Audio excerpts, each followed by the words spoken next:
the one thing when I think about, like, talking about the Portuguese here, and why I thought about it a couple days, and I see them with a little bit of promise, and the reason why is, like, all the time, I mean, the Spanish were perennial ball busters of never being able to come through, and then they won Euro, and then the World Cup, and now it's like they can't be beaten.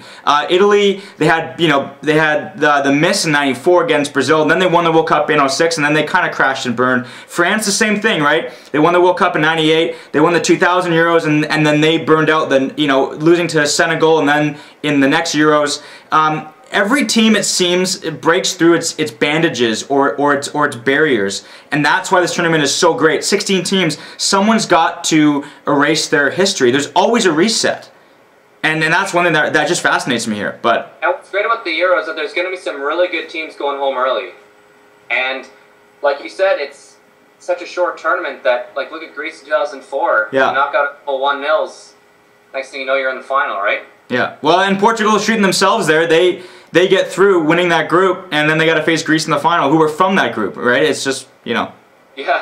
All right, I want to keep this to you guys, because I know where your heart lies. Although you're English, and then you got the Irish as well, and now they actually have to be in the same tournament. But short and sweet, what's England's chances like here?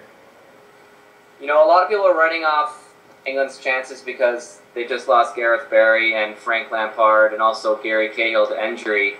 And most people are not really giving them real hope in hell, but I actually think England's going to do some damage at this tournament. I know this, I'm thinking with my heart here, but expectations have never been so low going into a tournament. Yeah. And they got Roy Hodgson now at the helm, and England's going to be really well organized. They don't really score that many goals, but they take their chances now.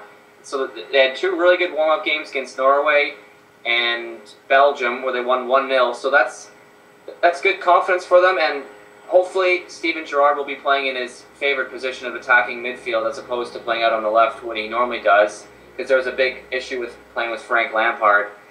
So I actually really fancy their chances. I think they're going to win the group. The biggest game is when they play France, and France is on this 21 unbeaten streak, but I think it's going to be a draw 1-1 with France, but I really fancy England to come out on top. And normally, as the tournament goes on, England starts strong, and then they fizzle out. Yeah. Injury, like Wayne Rooney, what happened in 2004, that Euro, but they're going to be gaining their best player in the 3rd game.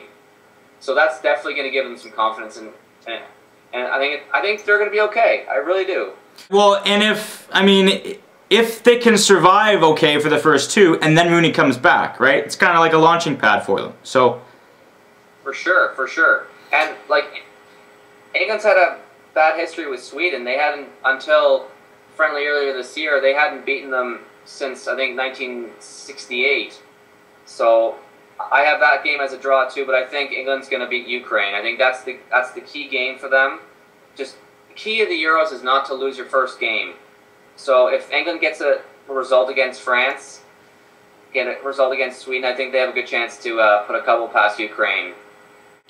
Well, it's kind of like Flip Cup, right? You have to beat the easy teams if you want to move on. I mean, you have to take advantage of the ones that shouldn't be there in the first place. If you blow those games, you blow a huge chance.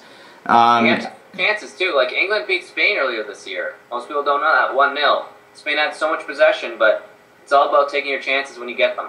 Well, to be fair, Pat, there are a lot of soccer games every year. It's kind of hard to follow all of them. So that's true, yeah. Because I don't know what happened with the last Colorado Rockies Dodgers game either, but I'm sure that there was a result there somehow.